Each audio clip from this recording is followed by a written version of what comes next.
தமிழரசன் கேட்டபடி வெளிமாநில வங்கிகள், அதாவது அங்கே இருக்கிற பண நிறுவனங்கள் இருந்து பணம் எடுக்கிறதுக்கான அந்த முயற்சியை பற்றி தோழர் வேலு ஆய்வு பண்ணாருங்களா? போனார்? ஆய்வு பண்ண அவர் போயிருக்கார். அவருக்கு கொஞ்சம் அதுக்கு இப்போ கொஞ்சம் செலவுக்கு பணம் கொடுத்தா போக சொல்லி பார்க்க சொல்லியிருக்கோம். சரிங்க தோழர். அதுக்கப்புறம் நாங்கள் இங்கே வந்துட்ட பிறகு புலவர் என்ன பண்ணாரு, பரதேசி வராரு, இங்க கன்னடம் வராரு. சரிங்க. டெல்லியில இருந்து. சரிங்க. இல்ல இவரு தோழர் வேலை ஆய்வு பண்ணதுல அதுக்கான அவரு போயிருக்காரு. போய் அங்க பாத்துட்டு வர்றாரு. சரிங்க. அவரை நான் அப்பதான் நான் பார்க்க போறேன் இப்போ. சரிங்க. அதுக்கு முன்ன வந்து புலவர் வந்து எனக்கு ஒரு வேலை சொல்றாரு. இன்னொரு வேலை. ஆமா, நீங்க போய் டெல்லியில இருந்து வர கன்ஷியாம் பரதேசிய நீங்க கூப்பிட்டு வாங்க, சென்னைக்கு போய் அழைச்சிட்டு வாங்க. சென்னைக்கு வர்றாரு அவரு வக்கீல் இப்ராஹிம் வந்து அவர் போய் ரயில்வே ஸ்டேஷன்ல கூப்பிட்டு அவர் வீட்டுக்கு கூப்பிட்டு வந்துருவாரு. நீங்க போய் இங்க கூப்பிட்டு வந்துருங்க அப்படின்னு. இப்ராஹிம் தோழர் கடலூரை சேர்ந்தவர்களா? இல்ல அவர் கேரளாக்காரரு. அவரு சென்னையில ஐசிஎஃப்ல வேலை செஞ்சுட்டு படிச்சு வக்கீல் ஆகி ரிட்டையர்ட் ஆன பிறகு வக்கீல் பதிவு பண்ணி வக்கீலா இருக்காரு. மனித உரிமை இயக்கத்திலேயே அவர் இருக்காரு, அமைப்பிலையும் இருக்காரு. அவர் இப்ப இருக்க இல்ல, அவரு அப்பயே புலவர், அவரும் ஒரே வயசு. சரிங்க. அப்போ நீங்க போய் வாங்க. சரிங்க தோழர். அப்போ தமிழ்ச்செல்வனுடைய தமிழ்ச்செல்வன் இருக்காரு. ஆமாங்க.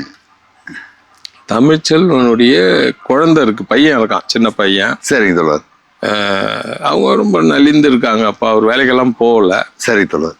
அவங்க குடும்பத்துக்கு ஏதாவது ஒரு உதவி பண்ணணுன்ற அடிப்படையில் சரிங்க தோழர் ஏதோ ஒரு 200-300 பணம் கொடுக்குறாரு புலவர். தமிழ்ச்செல்வன் வீட்டில் போய் இதை கொடுத்துட்டு, தமிழ்ச்செல்வன் அவர் கூட இருக்கார், நீங்க கொடுத்துட்டு நீங்க அப்படியே போயிடுங்களா அப்படின்றார் உங்களை. ஆமா. சரிங்க. அவங்க வீட்டுக்கு ஏதோ பணம் கொடுத்து, செலவுக்கு பணம் கொடுத்துட்டு நீங்க போங்க அப்படின்னு செலவுக்கு பணம் கொடுக்குறாரு என்கிட்ட. சரிங்க. அதை எடுத்துட்டு வந்து தமிழ்ச்செல்வன் வீட்டுக்கு வந்தா, அவன் தம்பி ஊர்ல இருந்து வந்திருக்காரு. தமிழ்ச்செல்வன் தம்பி. அவர் சென்னையில ஏதாவது எனக்கு ஒரு வேலை வாங்கி கொடுங்க, செக்யூரிட்டிலையாவது வேலை வாங்கி கொடுங்க அப்படின்னு ரொம்ப நாளா அவன் என்னை கேட்டிருக்கான். சரிங்க. இப்போ நமக்கு வேண்டியவங்க நிறைய பேர் அங்கே செக்யூரிட்டியில் இருக்காங்க, சென்னையில் ஏஜென்சி நீலங்கரையிலாம் இருக்காங்க. அப்போ சரிங்க, திருவான்மையூர் அந்த லைன்ல. சரிங்க தோழர்.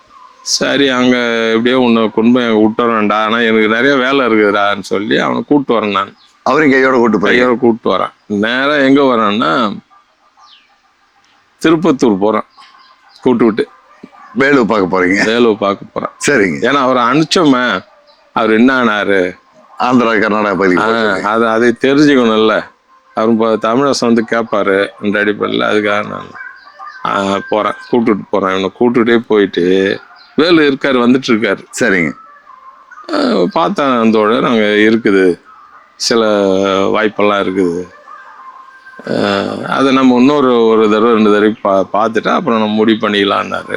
எந்த இடம் எந்த நாள் எல்லாம் வந்து அவர் முடிவு பண்ணிக்கலான்னாரு. அதுக்கு முன்னே எனக்கு பயங்கர நெருக்கடிக்குது தோழர்னாரு. என்ன எல்லாம் வந்து என்னை இது பண்ணணும், என்னை க்ளோஸ் பண்ணணும்னு ஒரு முடிவெடுத்து செயல்படுற மாதிரி தெரியுது. யாருங்க? அரசோ தனியார்?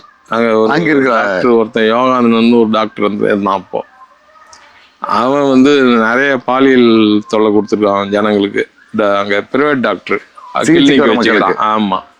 அதே மாதிரி ரேஷன் கடை நடத்துகிறவங்க இன்னும் சிலர்லாம் வந்து நிறைய ஒரு குரூப்பாக இருந்துக்கிட்டு தொல்லை கொடுக்குறாங்க ஜனங்களுக்கு. அதெல்லாம் நம்ம எனக்கு கேட்கறதெல்லாம் என்னை தொடர்ந்து எதிரியாக நினச்சிக்கிட்டு எனக்கு எதிராக பண்ணுறானுங்க அப்படின்னு சொன்னார். சரிங்க தோழர். சரி தோழர், இப்போ என்ன பண்ண முடியாதுக்காக, இல்லை எனக்கு ஏதோ ஒரு பாதுகாப்புக்கு ஏதோ ஒரு ஆயுதம் வேணும் அப்படின்னாரு. சரிங்க. என்ன ஆயுதம் வேணும், என்ன பண்ண போறீங்க பொண்ணு? உங்களுக்கு அது எந்த மாதிரியான ஆயுதம் வேணும் அப்படின்னு? ஆயுதம் வேணும், என்ன வேணும்? சரிங்க. நம்ம என்ன ஆயுத வியாபாரம், நம்ம அவர் சொன்னா டக்குன்னு கொடுக்கறதுக்கு கூட வேணுங்கிறத வாங்கி தர. அவரு என்ன சொல்றாருன்னா, ஒரு தோழர் வந்து ஒரு நாட்டு கை துப்பாக்கி 60 ரூபாய்க்கு அடமானம் வச்சிருக்காரு ஒருத்தர்கிட்ட. சரிங்க. அதை மீட்டு கொடுங்க, வாங்கிட்டா போதும், அதை வச்சுக்கிறேன் நான். சரிங்க. அவங்களே டோட்டல்லாம் அவங்ககிட்டே வாங்கிக்கலாம், பாதுகாப்புக்கு நான் வச்சுக்கிறேன். சரிங்க. அப்புறம் இந்த சிக்கேரிக்காரன்னு ஒரு குரூப் வந்து இந்த காட்டு பண்ணி அடிக்க ஒரு கையெறி குண்டை செய்வாங்க அந்த பகுதியிலங்க. ஆமா, 20 ரூபா அது ஒரு குண்டு, மெழுகு வெடிகுண்டு. அதை வந்து வாங்கி வச்சுக்கிட்டா அதை வாங்கி 20 ரூபா கொடுத்து அது ஒரு 4 வாங்கி வச்சுக்கிட்டாலும் அது ஒரு பாதுகாப்பு. யாரு கிட்ட வர்றதுக்கு பயப்படுவாங்க. இந்தா அதையும் வாங்கிக்க, நீ இதையும் வாங்கிக்க, துப்பாக்கியும் வாங்கிக்க. ஆமா. இன்னைக்கு காலையிலே அவர் வந்துட்டு இருப்பாரு, பரதேசி இங்கே ஒரு நாள் ஆகிப்போச்சு, இவனை உன் கூட விட்டுட்டு போறான், இங்க இருக்கட்டும், நான் வந்து திரும்ப மறுபடியும் வந்து நான் சென்னைக்கு போய் அப்ப பரதேசி அங்க விட்டுட்டு மறுபடியும் நான் வரும்போது அவனை கூட்டு போறான்னு. அவர் தமிழ்ச்செல்வன் தம்பி பேருங்க தமிழ்மணி. அவன் தமிழ்மணி இருக்கான், அவன் திருப்பூர்ல இருக்கான். சரிங்க. அவனை விட்டுட்டு அங்கே நம்ம அவர்கிட்ட சொல்லிட்டு சென்னைக்கு போயிட்டோம். சரிங்க தோழர். நான் போற நேரத்துக்கு அவர் காத்திருந்து அவர் இங்க பெண்ணடத்துக்கு அனுப்பிச்சு வச்சுட்டாரு. அவர் இப்ராஹிம் அனுப்பிச்சு விட்டாரு. ஆமா. அப்புறம் நேராக மறுபடியும் இங்க வந்துட்டு அப்புறம் நேராக அங்கிருந்து வல்லம் போறோம். வேலையை முடிச்சு முந்திரி காடு வேலைக்காக முந்திரி காட்டுல நடந்த அந்த போலீஸ் அத்துமீறலுக்கு பாக்குறதுக்காக போறோம். சரிங்க. அங்க சில தோழங்க அங்க ஒரு கொடி ஏத்துறாங்க, நம்ம தமிழ் தேசிய இது கொடியை ஒண்ணு ஏத்துறோம். அங்க வல்லத்துல ஒரு நிகழ்ச்சி ஏத்திட்டு அப்ப எல்லாத்தையும் அங்க பார்வையிடுறோம். சரிங்க தோழர். வல்லத்துல வந்து 2000 ஏக்கர் முந்திரி காடு இருக்கு. 2000 ஏக்கர் ஏற்கனவே பழைய காடு இருந்தது, அதெல்லாம் அழிஞ்சு போச்சு. அந்த காட்டுல வந்து ஏற்கனவே வந்து நிறைய பேர் திருத்தி பயிரெல்லாம் வச்சுட்டு இருந்தாங்க, தரிசா விவசாயம் பண்ணிட்டு இருக்காங்க. அப்போ அரசு என்ன பண்றான், முழுசா அதை திருத்தி பிரிச்சு அங்க வள்ளத்துல இருக்கிற விவசாயிங்கிட்ட நீங்கள் எல்லாம் ஆளுக்கு 2 ஏக்கர் 3 ஏக்கர் வச்சு நீங்கள் பயிரிடுங்க, நாங்கள் முந்திரி காடு நடுறோம், அது பெருசாகிற வரைக்கும் நீங்கள் ஊடு பயிர் ஏதாவது பண்ணிக்கங்க அப்படின்னு அவன் சொல்லி. முந்திரி மரம் பெருசாக இருக்கும், ஒரு 3-4 வருடம் அது வரைக்கும் நீங்கள் பண்ணிக்கலாம் அப்படின்னு. அப்புறம் முந்திரி மரம் பெருசாகுது, முந்திரிக்காய் விடும்போது நாங்கள் தான் அதில் வேலை செய்வோம், எங்களை தான் நீங்கள் பறிக்க அனுமதிக்கணும்னு இவங்க கோரிக்கை வைக்கிறாங்க. நாங்கள் ஏற்கனவே பல ஆண்டுகள் அவங்க அதை வந்து முதல்ல அவன் ஒத்துக்கிறான் அரசு. ஆமா, அவங்க நேரடி கட்டுப்பாட்டுல இருக்கும்போது அதை ஒத்து வேலை செய்யறாங்க. சரிங்க. அப்புறம் ஒரு முந்திரி வாரியம்னு ஒண்ணு கொண்டாடுறான். சரிங்க. வந்து கூலி பிரச்சனை அதுல இவங்களுக்கு அவனுக்கு முரண்பாடு வருது. அவங்க வந்து அவன் வெளியில இருந்து ஆள் கொண்டு வந்து நான் பறிப்பேன்றான், இவங்க அதை தடுப்பண்றாங்க. இப்படி பிரச்சனை வந்து இவங்களுக்கு ரேஞ்சருக்கும் பிரச்சனை வந்து ரேஞ்சரை இவங்க அடிக்கிறது, அவன் 4 பேர் இவங்க யாருன்னா உள்ள போன அடிக்கிறது, இந்த வழக்க போடுறது இது நடக்குது. இவங்க ஒரு தடவை என்ன பண்றாங்க, போய் அவனுடைய ஆபீஸ்லாம் அடிச்சு உடைச்சி இது பண்ணி, ஏன்னா ஒரு 2-3 பெண்கள் அவன் அடிச்சுட்டான்னு சொல்லிட்டு ஆபீஸ்லாம் அடிச்சு உடைச்சி சைக்கிள்லாம் அடிச்சு உடைச்சிட்டு வந்துடுறாங்க. அப்போ ரிசர்வ் போலீஸ் வருது. ரிசர்வ் போலீஸ் வந்து ஊர்ல எல்லாரையும் அடிச்சு விரட்டி ஆண்கள் எல்லாம் ஓடிடுறாங்க. பெரும்பாலான ஆண்கள் பெண்கள்லாம் ஓடிடுச்சு. சிலர் மட்டும்தான் இருக்காங்க, வயசானவங்க மட்டும்தான் ஊருக்குள்ள. ஆமா. அப்போ நாங்கள் போகும்போது போலீஸ் எல்லாம் இருக்குது, அங்கே எல்லாம் வந்து கறி வேவுது, எல்லாம் வேவுது, அங்கே இருக்கிற ஆடு கோழி எல்லாம் அடிச்சு சாப்பிட்டு உட்காந்துக்கிறாங்க. அப்போ எல்லாம் அதெல்லாம் பரதேசி போட்டோ எடுத்துட்டு இருக்காரு. அவர் யாருங்க பரதேசி? அப்படிங்க பரதேசின்றவர் ஒரு பெரிய பத்திரிகையாளர், டெல்லி. ஆமா, அவர் ராஜஸ்தானியை சேர்ந்தவர். சரிங்க. ஒரு அனாதையான ஒரு ஆளா இருக்காரு. பெற்றோர்கள் இல்லாத இங்க இருந்து ஊரா சுத்தி இப்படி ஒரு யாசகம் எடுக்கிற நிலையில அவர் சின்ன பையனா இருக்கும்போது இருக்கிற ஒரு தோழராக தான் இருக்கார் அவர். சரிங்க. வங்கத்துல ஏற்பட்ட பெரும் புயல் ஒன்று நடந்திருக்குது. அப்போ 65 அந்த 70 அதுக்கு முன்ன அந்த காலகட்டத்துல இவர் அந்த பகுதியில் அப்போ இருந்திருக்காரு. அப்போ இவர் போய் அந்த பாதிக்கப்பட்ட மக்களுக்கெல்லாம் உதவி செஞ்சிட்டு இருக்காரு சின்ன பையனா இருக்கும்போது. அப்போ வெளிநாட்டுல இருந்து ஒரு குழு வருது பாக்குறதுக்கு, அந்த புயல் பாதிப்பு நிவாரணத்துக்காக ஒரு குழு வந்து இவருடைய சுறுசுறுப்பை பார்த்துட்டு, இவர் பார்த்தா நல்ல வெள்ளக்கார மாதிரி இருப்பார், நல்ல கலர், எம்ஜிஆர் கலர் இருப்பார் அவர், அவ்வளோ கலர். அவரை பார்த்துட்டு என்ன பண்ணிட்டானுங்க, இந்திய அரசு அனுமதியோட அவரை கூட்டின்னு போயிடலாம் இத்தாலிக்கு. சரிங்க. அங்க போய் அவரை படிக்க வச்சு ஜேர்னலிஸ்ட் ஆக்கிறான். அங்க வந்து நீ இங்கேயே வந்து தொழில் பண்ணலாம், இங்கேயே ஜேர்னலிஸ்டா இருக்கலாம்னு அவங்க பண்றாங்க. இங்கிலாந்துலயே இருக்கேங்கிறாங்க. இத்தாலியில சார் இத்தாலியிலே இருக்கேங்கிறாங்க. நான் இந்தியாவுக்கு போய் நான் ஜனங்களுக்கு தான் சேவை செய்வேன்னு வராரு. இங்க வந்து அவர் பத்திரிகையாளராகி அவரு பாதிக்கப்பட்டவங்களுக்கெல்லாம் உதவியா இருக்காரு. தன்னை போன்ற நிலையில் இருக்கிறவங்களுக்கு உதவியா இருக்காரு. எந்த பத்திரிகையில பணியாற்றுறாருங்க? அவர் வந்து இல்லஸ்ட்ரேட் வீக்லி பெரும்பகுதி, அப்புறம் இந்தியா டுடே, அன்னைக்கு முன்னணி பத்திரிகை, ஆங்கில பத்திரிகைகள் எல்லாத்தையும் அவர் வேலை செய்யறாரு, எழுதுறாரு. ஆமா. என்கிட்ட கூட ஒரு முறை என்ன சொன்னார்னா, எனக்கு மாசம் 5000 ரூபாய் போதும் வருமானம். ஆனா எனக்கு 25,000 30,000 என்னால எழுதி சம்பாதிக்க முடியும் வருமானம். ஆனா அந்த 5000 மேல நான் வேலை செய்யறது இல்லை. மற்ற நேரங்கள்ல சோசியல் ஒர்க், என்னுடைய தேவைக்கு, என் குடும்ப தேவைக்கு மட்டும் நான் வேலை செய்யறேன். மற்ற நேரங்கள்ல மற்ற வேலை செய்யறேன், சமூக பணிகள். எனக்கு பணம் தான் முக்கியன்ற அடிப்படையில் நான் இயங்கலை. ஏன்னா எனக்கு வந்து முழுசா இது பண்ணா எனக்கு அதிக வருமானம் கிடைக்கும்.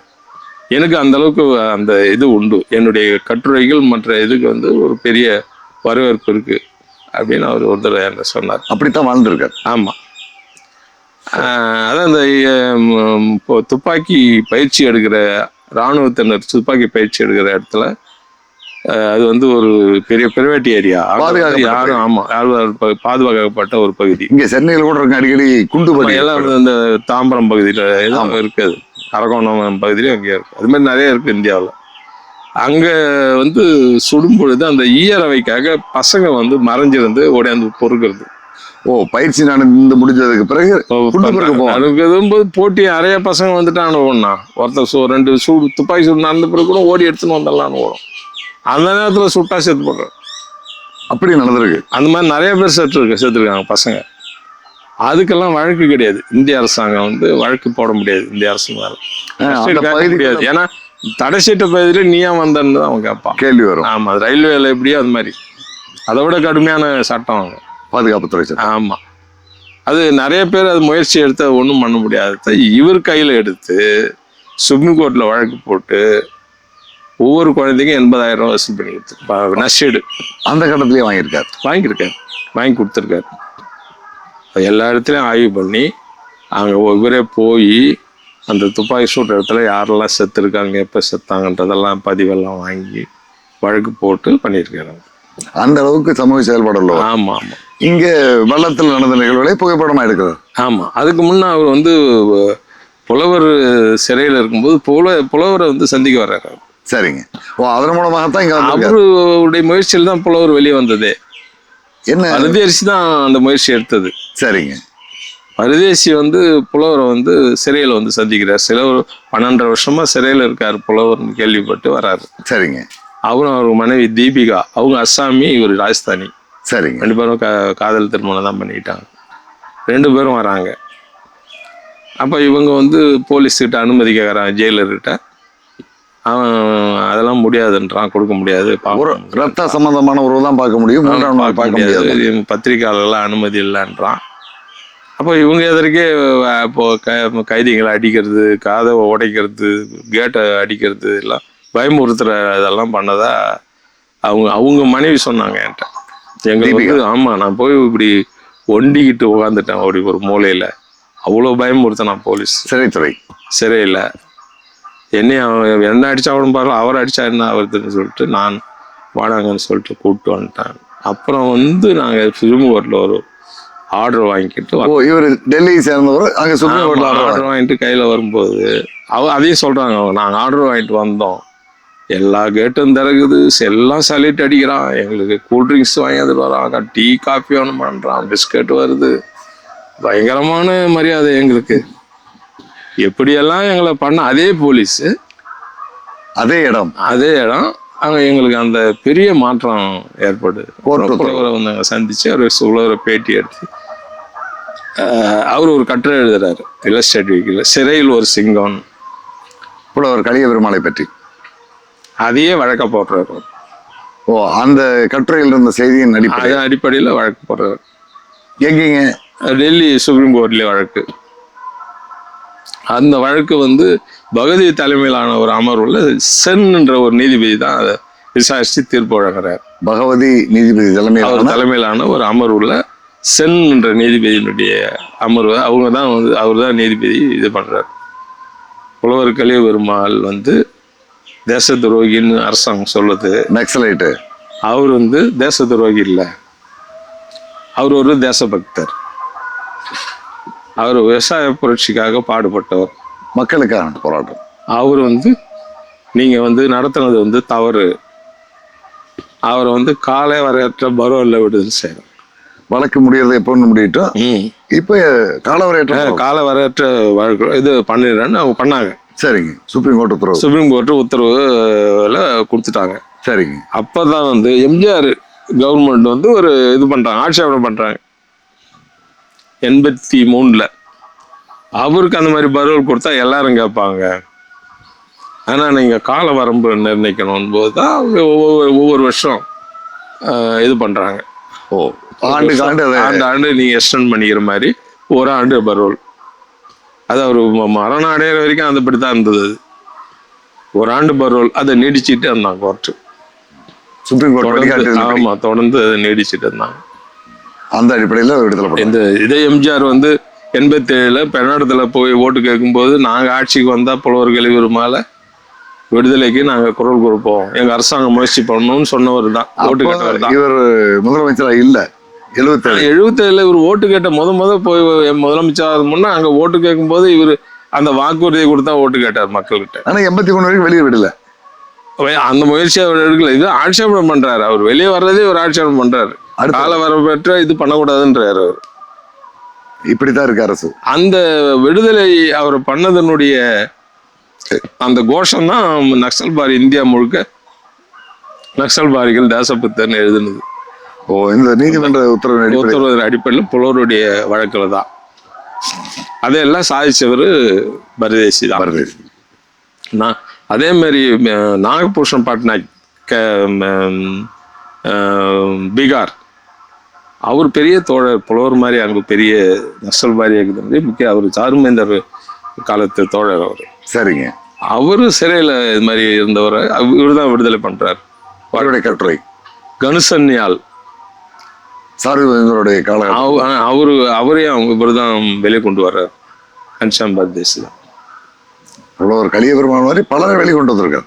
ஆமா, அவர் வந்து அந்த இதெல்லாம் அதிக கவனம் செலுத்துறார். இந்த தொடர் நேர்மையானவங்க, மக்களுக்காக உண்மையா பாடுபடுறவங்க, ஏதோ அரசு ஒடுக்குது அவங்களுக்கு ஒரு உதவியா இருக்கணும். யாரும் சட்ட ரீதியா எல்லாம் பயப்படுறாங்க. அவருக்கு பல நெருக்கடி இருந்தாலும் அதெல்லாம் அவர் தாங்கிக்கிட்டு பண்றாரு. அதான் சொல்றாரு, என் வருமானத்தை பற்றி நான் கவலைப்படல, எனக்கு மாசம் இவ்வளவு இருந்தா போதும் என் குடும்பத்துக்கு, அதுக்கு மேல தேவையில்லைன்னு நான் வெளியே வந்துடுறேன், மக்களுடைய இந்த பிரச்சனைகளை பார்க்க வந்தேன் இங்க சொன்னாரு. வல்லத்து செய்தியையும் கொண்டு போறாரு. அவர் வந்து என்ன பண்றாரு, எங்களை பெண்ணடத்துல புலவர் வீட்டுல நாங்க உட்காந்து கமிட்டியா பேசும்பொழுது எங்களை ஒரு போட்டோ எடுக்கிறாரு. சரிங்க. அதை லிஸ்ட் வீக்லி அதை கொண்டாடுறாரு, அந்த போட்டோவோட செய்தியில கொண்டு பேசுறது. ஆமா, நாங்கெல்லாம் பனியனோட உட்காந்துருக்கிறோம் அதுல. சரிங்க. இரவு உட்காந்து பேசுறத. சரிங்க. அந்த இதை வச்சு அவர் ஒரு வழக்கு போடுறாரு அங்க. வல்லத்தினுடைய இந்த போலீஸ் அத்துமீறலை வச்சு ஒரு வழக்கு போடுறாரு. சுப்ரீம் கோர்ட்ல போடுறாரு.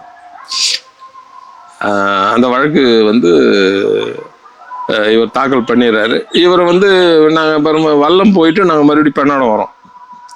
அன்னைக்கு அவருக்கு ஒரு நல்ல சாப்பாடு தரணும்னு புலவர் வீட்டில் பிரியாணி செஞ்சிருக்காங்க. சரிங்க. அவர் தோழருக்கு, அவர் மேல ஒரு எல்லாருக்கும் ஒரு ஈடுபாடு. ஏன்னா புலவர் வெளியில் வர்றதுக்கு காரணமா இருந்தவர் அவர் மட்டும் இல்ல, 7 பேரை வெளியே கொண்டாது அவர் குடும்பத்தார எல்லாரையும். புலவர், அவர் 2 பிள்ளைங்க, மாசிலாமணி அவர் தம்பி, 2 பங்காளிங்க, அவருடைய பங்காளிங்க 2 பேர், அவங்க புலவருடைய குழந்தையார், அக்கா மனைவிக்கு அக்கா அனந்தநாயகி அம்மா, இவங்க 7 பேரை அவர் தான் வெளியே கொண்டாரு. நம்மளாம் நினைச்சு பார்க்க முடியாத தூரத்தில் இருக்கிற டெல்லி உத்தரவை கொண்டு வர பிரியாணி செய்யறாங்க. பிரியாணி எல்லாம் ரெடி பண்ணி உக்காந்துட்டோம். எல்லாம் இலை கொண்டாந்து வச்சுட்டு அந்த அம்மா வந்து என்ன பண்ணுது, புலவருடைய மனைவி, உட்காருங்க தோழர், உங்களுக்காக நாங்கள் பிரியாணி செஞ்சுருக்கிறோம், உட்காந்துட்டோம் தோழர், சாப்பிட்றதுக்கு உட்காந்துட்டோம். ஒரு தந்தி வருது. புலவர் வீட்டுக்கு. ஆமா. வேலு இறந்துட்டார். திருப்பத்தூர் வேலு. திருப்பத்தூர் வேலு.